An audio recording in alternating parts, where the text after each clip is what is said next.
A luz sempre chega para aquele que quer recebê-la. Quem quer se iluminar deve evitar as trevas, e as trevas estão na impureza do coração. E ele continua dizendo que aqueles, pois, que querem se iluminar, se despojem de toda a vaidade humana e humilhem sua razão diante do poder infinito do Criador. Essa será a melhor prova da sua sinceridade. E esta condição, cada um pode alcançá-la.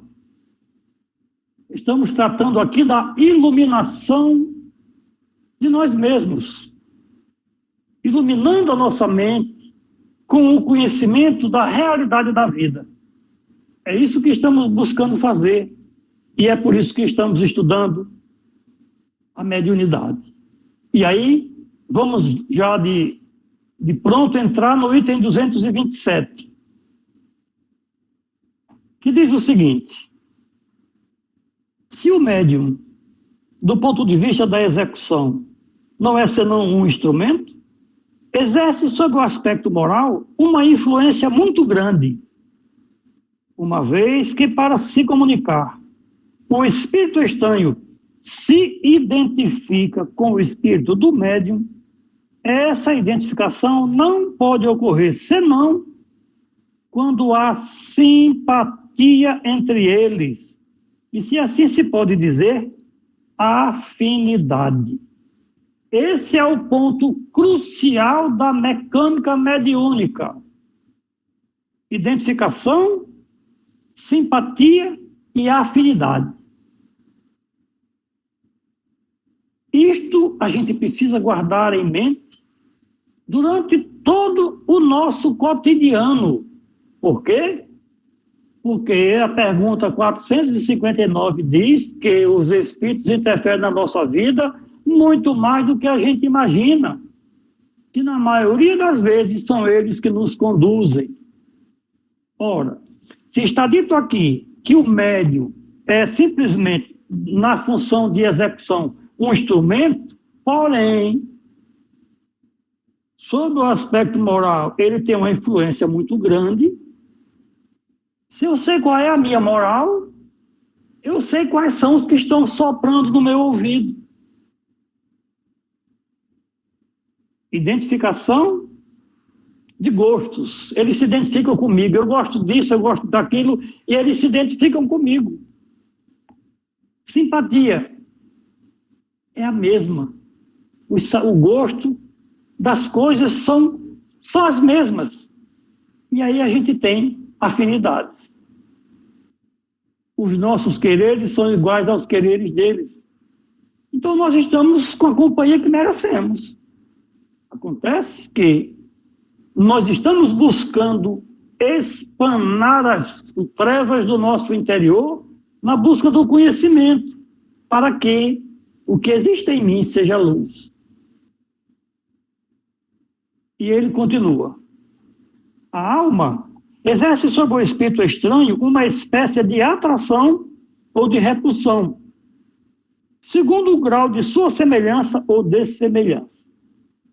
Eu atraio ou repulso de acordo com a semelhança. Ora, os bons têm afinidade com os bons e os maus com os maus.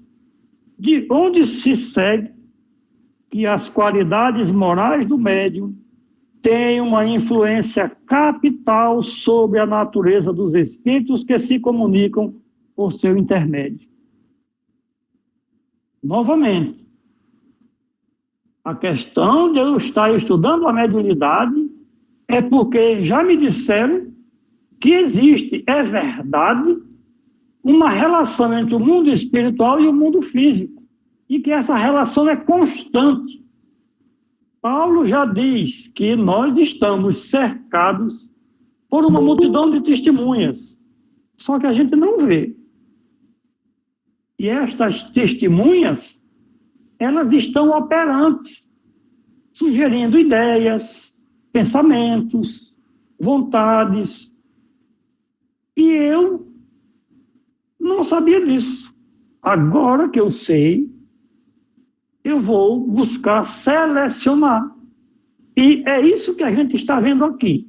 Os bons procuram os bons e os maus, os maus. E eles continuam. Se ele é vicioso, os espíritos inferiores vêm se agrupar ao seu redor e estão sempre prontos para tomar o lugar dos bons espíritos que se evocaram. As qualidades que atraem de preferência os bons espíritos são a bondade, a benevolência, a simplicidade do coração, o amor ao próximo, o despreendimento das coisas materiais. Os defeitos que os afastam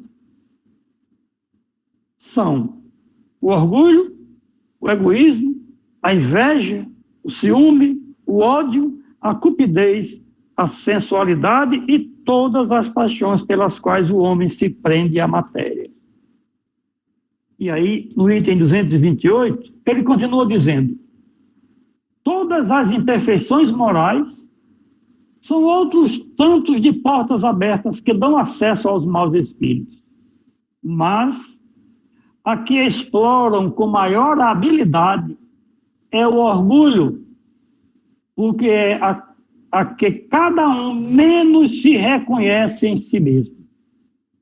O orgulho perdeu a numerosos médiuns dotados das mais belas faculdades e que, sem isso, teriam podido ser sujeitos notáveis e muito úteis, ao passo que, transformados em presa de espíritos mentirosos, suas faculdades foram primeiro pervertidas, depois aniquiladas, e mais de um se viu humilhado pelas mais amargas decepções. Esta narrativa, Kardec está dizendo que ele viu isto acontecer. E a gente sabe disso. Nós temos um caso marcante na história do Espiritismo, onde o orgulho fez cair vários.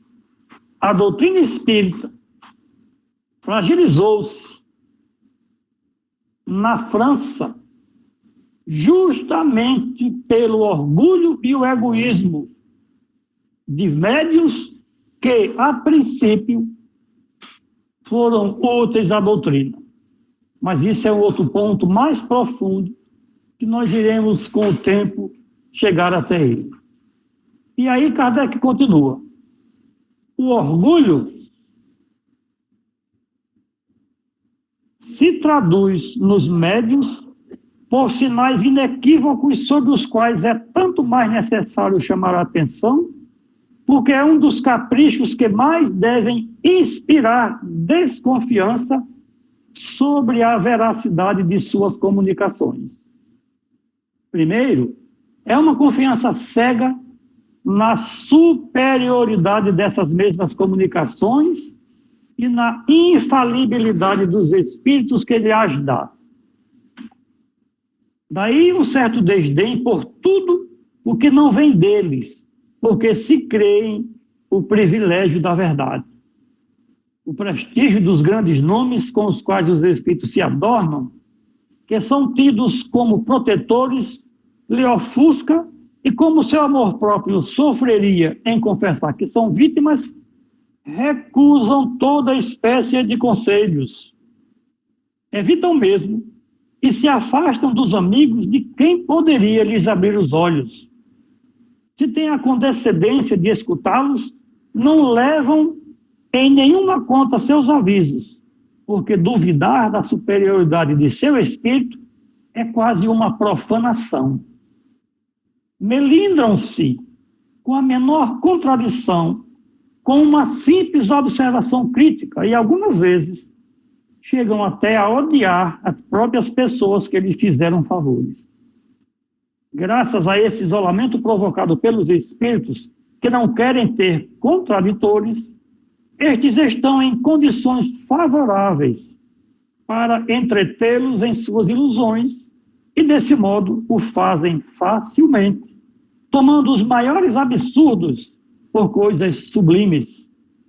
Assim, confiança absoluta na superioridade do que obtém, desprezo daquilo que não vem deles, importância irrefletida atribuída aos grandes nomes, recusa de conselhos, tomar a mal toda crítica, distanciamento daqueles que podem dar avisos desinteressados, crença na sua habilidade, malgrado sua falta de experiência.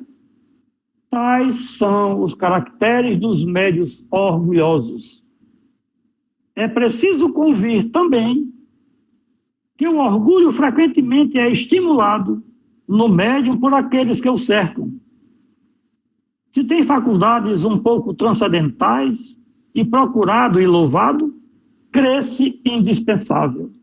E logo toma áreas de suficiência e de desdém quando presta seu concurso. Mais de uma vez, nos lamentamos pelos elogios que demos a certos médiuns com o objetivo de encorajá-los. Aqui Kardec aponta uma própria falha. Ele reconhece que falhou elogiando médiuns no período do surgimento da doutrina.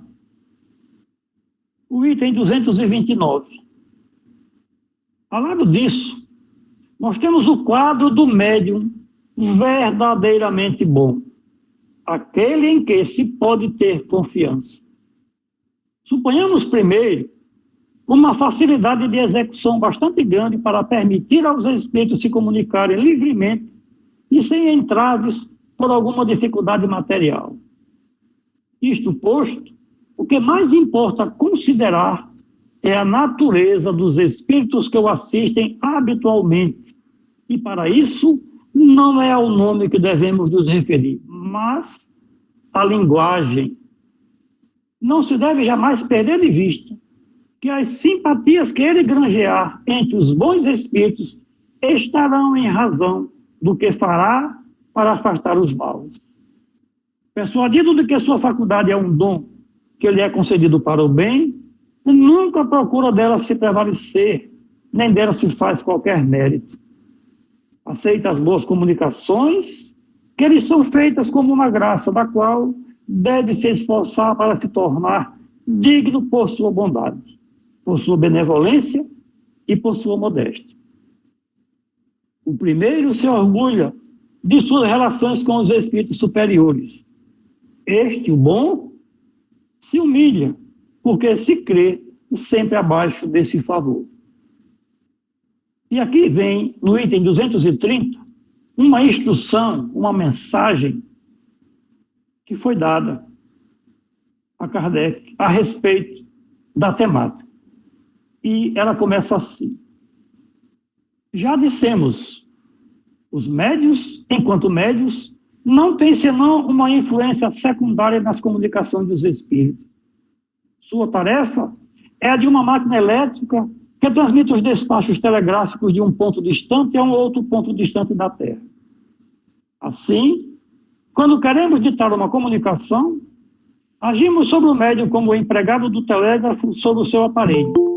Quer dizer, do mesmo modo que o tac-tac do telégrafo desenha a milhares de léguas sobre uma tela de papel os sinais reprodutores do despacho, do mesmo modo nos comunicamos através das distâncias incomensuráveis que separam o mundo visível do mundo invisível, o mundo imaterial do mundo encarnado.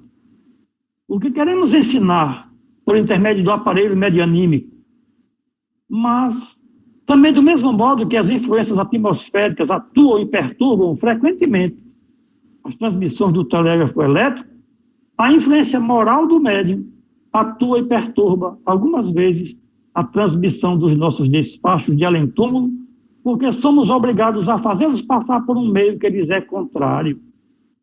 Entretanto, o mais frequentemente, essa influência é anulada por nossa energia e nossa vontade, e nenhum ato perturbador se manifesta.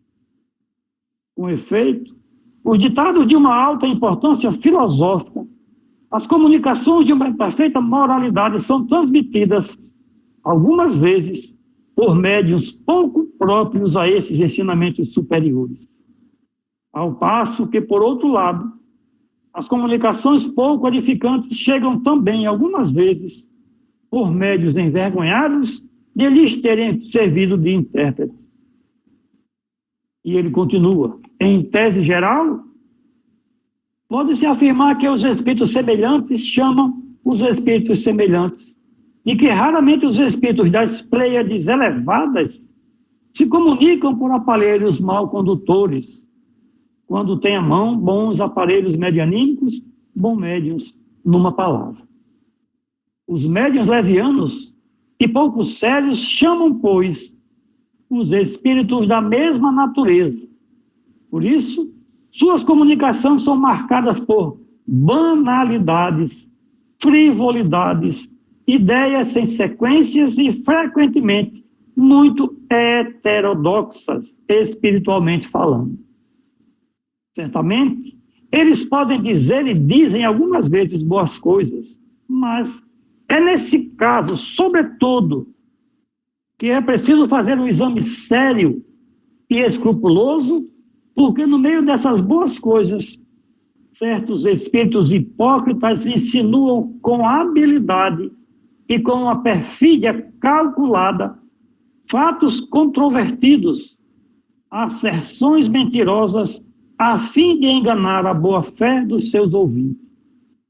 Deve-se, pois, podar sem piedade toda palavra, toda frase equivocada e não conservar do ditado o que a lógica não aceita ou o que a doutrina já ensinou.